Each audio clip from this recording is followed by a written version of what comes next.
नमस्कार। Lead India के इस वीडियो में आपका बहुत बहुत स्वागत है। दोस्तों, आज के इस वीडियो में मैं सुप्रीम कोर्ट की एक ऐसे रिपोर्टेबल जजमेंट के बारे में बात करूंगा जो कि कपल के लिए बहुत ही इंपॉर्टेंट है। देखिए, आमतौर से आप जब भी कोर्ट मैरिज करने के लिए जाते हैं तो आपको बताया जाता है, मैं भी बताता हूं, समझाता हूं कि अगर आईओ कोर्ट मैरिज के बाद से इन्वेस्टिगेटिंग ऑफिसर या पुलिस आपको परेशान करती है तो आपको स्टेटमेंट देने के लिए जाना ही पड़ेगा। लेकिन सुप्रीम कोर्ट ने एक ऐसा आदेश दिया है जिस आदेश में सुप्रीम कोर्ट ने कहा है कि अगर पुलिस या आईओ कोर्ट मैरिज के बाद से आपको थाने में बुला रही है और अगर आप नहीं जाना चाहते हैं तो कोई आपको फोर्सफुली नहीं बुला सकता। इतना ही नहीं, एक केस में तो ऐसा हो गया कि जो पुलिस जो आईओ बुला रही थी थाने में स्टेटमेंट के लिए, उन आईओ को ट्रेनिंग के लिए भेज दिया सुप्रीम कोर्ट ने। कहा कि भाई, ऐसे लोग लॉ को इंप्लीमेंट ठीक तरीके से नहीं कर सकते, इन्हें आता नहीं इंप्लीमेंट करने के लिए।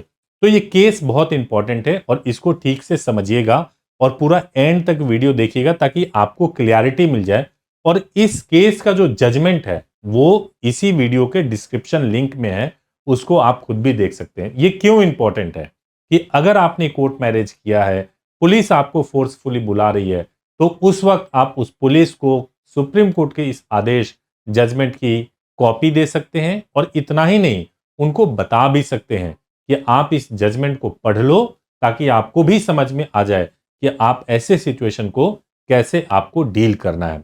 जब सुप्रीम कोर्ट कोई आदेश दे देती है तो वो कानून बन जाता है, अगर सेंट्रल गवर्नमेंट या स्टेट गवर्नमेंट कोई कानून ना बनाए तो ये आपको ध्यान रखना है। तो सबसे पहले जो जजमेंट है मैं उसके बारे में बताऊं।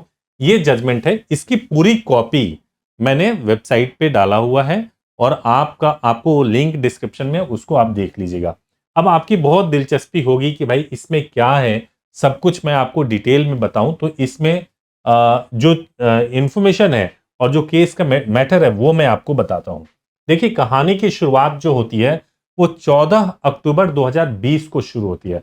और 14 अक्टूबर 2020 को क्या होता है कि मिस्टर बसप्पा है, ये जो केस का नाम है Lakshmi Chander Ragi versus the state of Karnataka, ये केस है। आप ये देखिए, Lakshmi Chander Ragi versus state of Karnataka. इनके पिताजी का नाम जो लक्ष्मी है, उनके फादर का नाम जो था वो मिस्टर बसप्पा है। ये इन्होंने एक कंप्लेंट किया 14 अक्टूबर 2020 को कि उनकी बेटी लक्ष्मीबाई जो है वो घर से मिसिंग हो गई है, वो घर पे नहीं है। फिर बाद में ये पता चला कि लक्ष्मीबाई ट्रेवल कर रही है संतोष नाम के एक व्यक्ति के साथ में हुबली से दिल्ली के लिए, हुबली से दिल्ली के लिए फ्लाइट से ट्रेवल कर रही हैं। तो ये पता चला और उसके अगले दिन ही जो लक्ष्मी है, she send marriage certificate through WhatsApp to her parents. Lakshmi ने अपने पिताजी को व्हाट्सएप पे मैरिज का सर्टिफिकेट भेज दिया कि मैंने संतोष के साथ में शादी कर लिया है और मैं हैप्पीली आराम से सही तरीके से रह रही हूं। लेकिन हुआ क्या, क्योंकि मिस्टर बसप्पा ने कंप्लेंट फाइल कर दिया था, एक दिन के अंदर ही कंप्लेंट फाइल हो गया था। इस वजह से जो आईओ था, इन्वेस्टिगेटिंग ऑफिसर था, आईओ ने जो है प्लान किया कि उसको संतोष की यानी लड़के के फैमिली के घर जाना है और वहां पर जाकर के जो है पूछताछ करनी है। तो पूछताछ करने के लिए जो है आईओ संतोष के घर पहुंची और संतोष के घर वालों ने कहा कि मैं नहीं जानता कि मेरा बेटा कहां गया, मेरा भाई कहां गया है, मुझे इसकी कोई जानकारी नहीं है। फिर उसके बाद से लक्ष्मीबाई जो कि खुद लड़की है, उसने आईओ को फोन किया और फोन करके बताया कि मैं लीगली मैरिड हूं और इसलिए ये जो मैं चूंकि लीगली मैं शादी कर चुकी हूं, इसलिए मिसिंग कंप्लेंट को आप क्लोज कर दो। ये रिक्वेस्ट किया लक्ष्मीबाई ने, यानी लड़की ने ये रिक्वेस्ट किया आईओ से कि भाई आप समझो और इसको क्लोज कर दो। लेकिन आईओ साहब कहां मानने वाले थे, वो तो पुलिस वाले हैं और उनको लग रहा है वो जो कहेंगे वही कानून होगा। तो इसलिए आईओ साहब मान नहीं रहे थे और उन्होंने कहा, आईओ ने फोर्स किया कि तुम्हें कर्नाटका आना ही पड़ेगा। जो लड़की दिल्ली आई है, दिल्ली आकर के शादी कर चुकी है, अपना सर्टिफिकेट भेज चुकी है, अब आईओ ये कह रहे हैं कि नहीं, तुम फोन पे बता रही हो लेकिन हम मानेंगे नहीं कि तुम मिल चुकी हो, तुम्हारा मिसिंग का कंप्लेंट है, सामने आओगे बताओगे तभी हम मानेंगे। ये आईओ साहब का कहना था। और उसके बाद से ये जब आईओ ने फोर्स किया, उसके बाद से 4 दिन के बाद जो लक्ष्मीबाई है ये पहुंच गई इलाहाबाद हाई कोर्ट, और इलाहाबाद हाई कोर्ट में जाकर के वहां पे उन्होंने प्रोटेक्शन डिमांड किया। उन्होंने कहा कि भाई इसमें प्रोटेक्शन मुझे चाहिए, मैं नहीं जाना चाहती अपने घर पर स्टेटमेंट देने के लिए। अब इसके लिए जो लक्ष्मीबाई है उन्होंने प्रेयर किया हाई कोर्ट से कि मुझे जल्दी इसकी सुनवाई की जाए, अर्जेंट बेसिस पे सुनवाई की जाए। हाई कोर्ट में जब भी कोई मैटर जाता है, आप पिटीशन फाइल करते हो, तुरंत उस पर सुनवाई नहीं होती है, टाइम लगता है, 10-15 दिन लग ही जाता है। बट आप रिक्वेस्ट करते हो अगर ऐसा मैटर हो जो लाइफ थ्रेटनिंग हो तो उसमें जल्दी सुनवाई भी होती है। वैसे ही लक्ष्मीबाई और संतोष ने रिक्वेस्ट किया कोर्ट से कि इसमें सुनवाई जल्दी हो, लेकिन हाई कोर्ट ने जो है इस पर सुनवाई करने से मना कर दिया।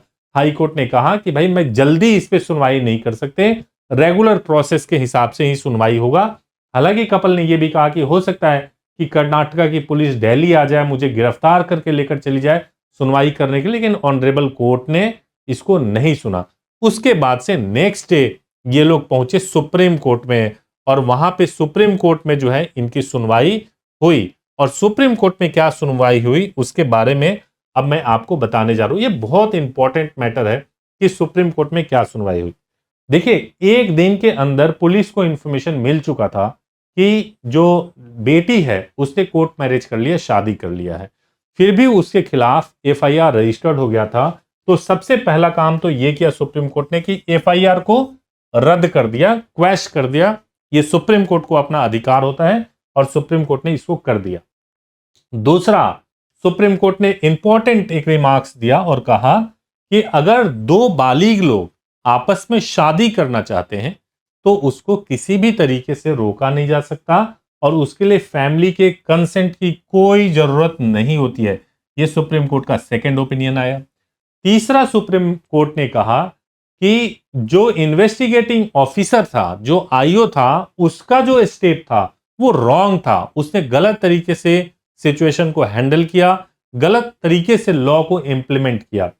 चौथा, सुप्रीम कोर्ट ने कहा कि Laxmibai have got married with her choice and have decided to live with her husband. जब लक्ष्मीबाई जो कि एक लड़की है, उन्होंने ये डिसाइड कर लिया कि मुझे शादी करनी है, मैंने शादी कर भी लिया और मुझे अपने पति के साथ रहना है, तो उसमें कोई भी इंटरफेयर नहीं कर सकता। और नेक्स्ट 3 पॉइंट जो है ना वो बहुत इंपॉर्टेंट है, आप इसको ध्यान से समझिएगा। जो पांचवा पॉइंट है वो ये है कि investigation officer did not attempted to visit residence of petitioners to record the statement. देखो भाई, आप एक चीज मुझे बताइए, मैं पिटिशनर हूं, मैं गया हूं हाई कोर्ट में, मैं कह रहा हूं कि मेरे को जान को खतरा है। जैसे कि लक्ष्मीबाई गई हाई कोर्ट में और उन्होंने कहा कि मेरे जान को खतरा है, तो आईओ को इतना ही अगर केस की जांच करनी थी तो जाना था वहां पे और जाकर के जो पिटिशनर है यानी जो लक्ष्मीबाई है उनके स्टेटमेंट को रिकॉर्ड करते, लेकिन ऐसा उन्होंने बिल्कुल भी नहीं किया, जो कि गलत था। और उसके बाद सुप्रीम कोर्ट ने कहा कि investigating officer would be send to counselling to learn how to handle such cases. इसके बाद से आईओ को सुप्रीम कोर्ट ने ट्रेनिंग के लिए भेज दिया कि आप इनको भेजो ताकि ये सीखें कि केस को कैसे हैंडल किया जाता है और इस तरह के मैटर को कैसे हैंडल किया जाता है। उसके बाद से उनको सुप्रीम कोर्ट ने ट्रेनिंग पे भेजा। किसी भी पुलिस ऑफिसर के लिए सुप्रीम कोर्ट की तरफ से या किसी भी ऑनरेबल कोर्ट की तरफ से इस तरह का रिमार्क्स आना अपने आप में एक बहुत बड़ी बात होती है। तो आईओ को इस तरीके से जो है सुप्रीम कोर्ट ने हरकाया और सही तरीके से हरकाया ताकि उन्हें कानून का मतलब समझ में आए। और उसके बाद से सुप्रीम कोर्ट ने कहा कि after this judgment choosing partner of their choice and marry them are part of article 21 of the constitution. यानी कि जो मौलिक अधिकार होता है, मौलिक अधिकार के आर्टिकल 21 के तहत हर बालिग कपल का यह अधिकार है कि अपनी चॉइस के पार्टनर के साथ शादी कर सके। मैं आपको एक चीज बताना चाहता हूं, ये जो जजमेंट है ना, ये कोई छोटा मोटा जजमेंट नहीं है, ये रिपोर्टेबल जजमेंट है।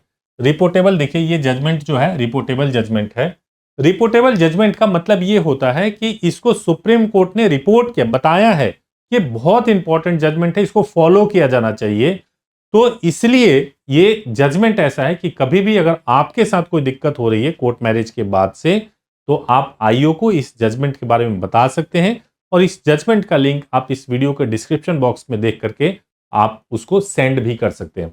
अगर आपको कोर्ट मैरिज से संबंधित किसी भी तरह का कोई कंफ्यूजन है अगर आप किसी भी तरह का कोई सलाह चाहते हैं तो आप हमारे हेल्पलाइन नंबर 8800 444 555 पर कॉल कर सकते हैं।